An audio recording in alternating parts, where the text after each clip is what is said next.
I am 19 years old and my parents are in their 50s.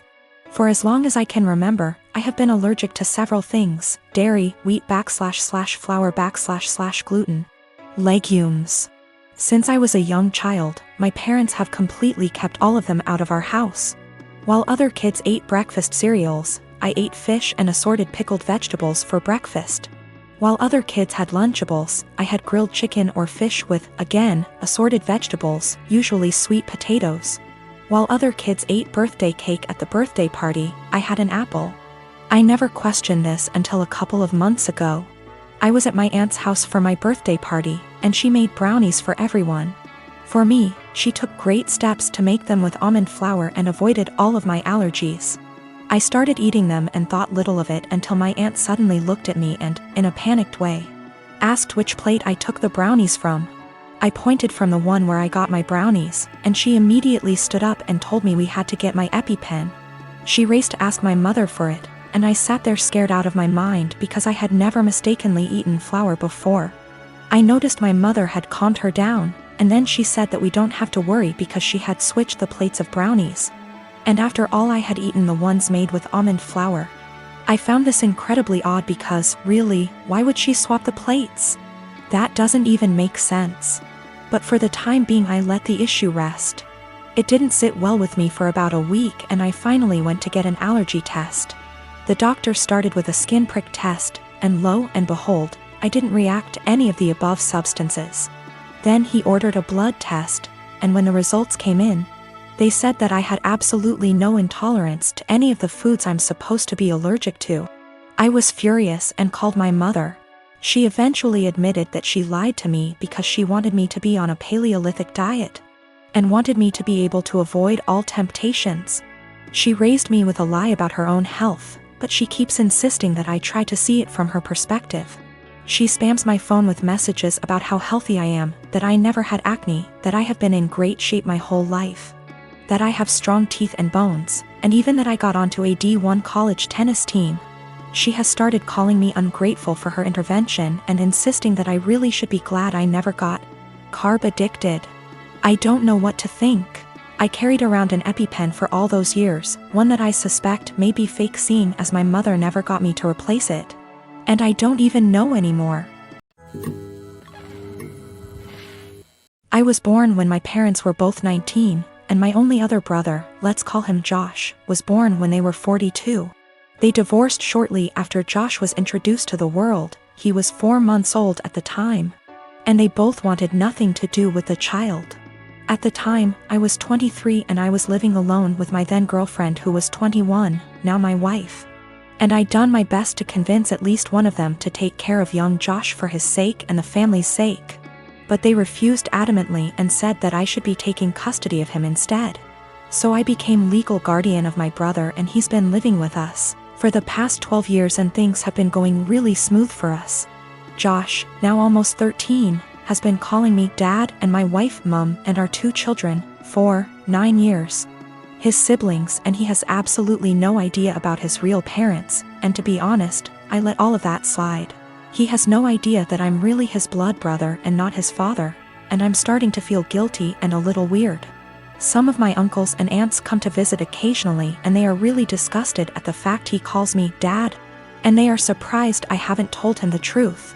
They constantly messaged me, talked to me in private, and I cannot chat to them without this one particular topic rising up, badgering me to let him know already, but I refused.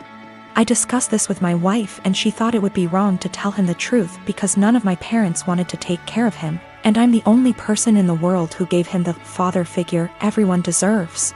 I feel that he has the right to know what he is to me and what I truly am to him. But he's suffered enough already, and I just want things to continue how it is. Background about my sister. 2 years ago, my sister was killed in a car accident. She was riding with a friend to the mall, the friend's parent was driving, and teenage boy plowed through a red light while texting on his phone and hit the car my sister, Carrie, was in. Carrie was killed instantly, and her friend, June, was in a coma for 3 weeks before her parents took her off life support. When Carrie passed, I was devastated and angry and just not in a good place. Carrie and I had been extremely close. Despite a 7-year age gap between us, we enjoyed a lot of the same shows, we went to concerts together. We volunteered together, and I took it upon myself to guide Carrie like any big sister would do. Our parents were extremely busy with work most days, and Carrie and I would often cook together and do crafts when we weren't too busy with school work. Carrie wanted to be a NICU nurse when she grew up, and I helped her find a volunteer position at a local hospital to help get her gain some experience being around patients. In short, Carrie was my sister and best friend, and when she passed, I was a mess. The last craft Carrie and I made together was a set of candles. We bought the wax at a local craft store, and we both made each other a candle and decorated the jar it was in. That was the day before she was killed. At her funeral, Carrie was buried with the candle I made her. The candle Carrie made me sits on my desk next to my favorite picture of her and I together at the beach. Or it did, until last week. Background about my boyfriend. I met my boyfriend about 1.5 years ago, about 6 months after Carrie passed. I wasn't looking for a relationship, I was still grieving my sister's death. But Eugene came along, and it was love at first sight. He was extremely supportive, let me cry on him when I needed to, didn't push me into getting over grieving or anything. He was extremely gentleman about everything and very, very patient. After 6 months of seeing each other pretty regularly, we made it official. Eugene came into my life at a very low point, and he has always been very respectful of sentiments I keep from my sister. Never asking me to take them down, always giving me space when I needed to cry. Eugene, along with most, if not all, of my friends and family know about Carrie's candle. There was a point after she died where I would take the candle with me everywhere out of fear that someone might light it, or steal it. Or who knows what. The point is, that candle was and still is a very important part of my life, and something that my sister made for me and me alone. When Eugene and I moved in together about 4 months ago, I packed away most of the reminders of my sister and put out the candle and picture on my desk. I felt that this was a huge step because when I'd lived just by myself I had pictures everywhere and a few knickknacks laying around from my sister. I wanted to make Eugene and I's home our home with just a small part of my sister there. Eugene understood and was very supportive. Last week, we had a massive winter storm that knocked out power. We didn't have power for 3+ days. The power was knocked out at Eugene and I's house while I was at work, which did not lose power. Eugene texted me that he was going to light some candles and try and get a generator, so we could have some for of power, or at least be able to charge our phones / use lights / etc. Now, we have probably 30+ candles in our house. I am a huge fan of sales, and when Bath & Body Works has a candle sale, I like to stock up and get a range of scents. We have candles scattered all over our house. In the room where my desk is, there are no candles aside from the one Carrie made me. None at all, and there never has been. This room is also downstairs, where Eugene doesn't spend a lot of time, his desk is upstairs. When I arrived home from work last week, I noticed a bunch of candles burning in our living room, safely. Always monitored and not near anything that could ignite. One of these candles was the candle that Carrie had made me. I burst into tears, and when Eugene heard me crying he came out from the bedroom, where he was lighting more candles, and asked what was wrong. I was a wreck and couldn't get any words out. When he tried to calm me down, I shoved past him and locked myself in the room where my desk was and just cried. I don't know how he could be so stupid. He knew, and I thought he understood how sentimental the candle was and how much I cherished having a candle that my now deceased sister had spent time making with me just a day before she was killed.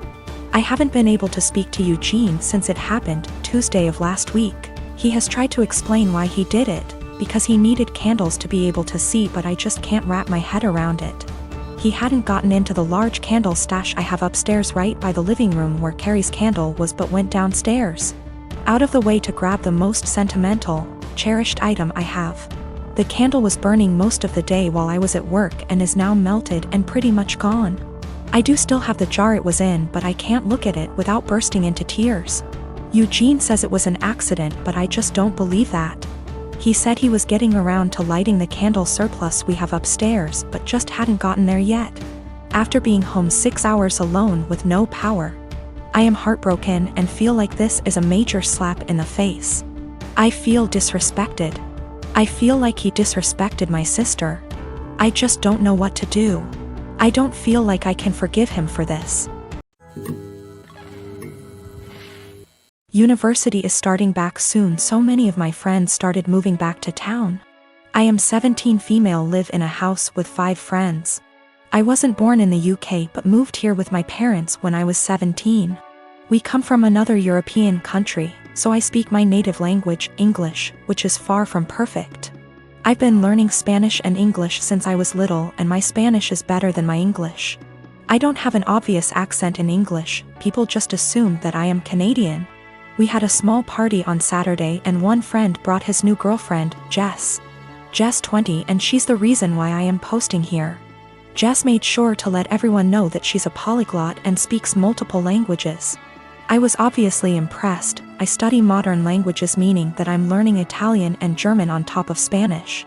And obviously I asked what languages she speaks: Spanish, Japanese, Arabic, my native language, German, Korean, and French. I told her how impressed I was and carried on with my evening. I had a short phone call with my mom, whom I obviously speak to in my native tongue, and I went out of the house to talk to her.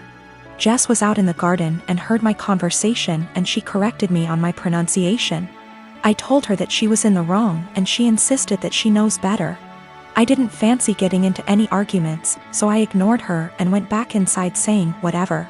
Later, I bumped my head and swore loudly in Spanish. I tend to code switch a lot when drunk, and she corrected my pronunciation, which was funny because it was her who was incorrect. I ignored her again. A while later I wanted my friend, who is from Spain, to hand me something, but I forgot how it's called in English.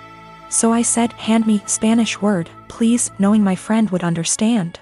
Jess decided to correct me again, using completely incorrect word. My friend and I looked at each other, and me being drunk, I lost any self-control I had. I spoke to Jess in Spanish asking her what the hell she thinks she's doing. And she looked at me telling me that my Spanish was so wrong that she didn't understand a word. It wasn't, but okay. So I told her the same thing in my native tongue, to which she replied with the same thing. I laughed at her and told her it's my native language and she really shouldn't lie about being a polyglot and correcting people when she doesn't actually speak those languages. She was fuming.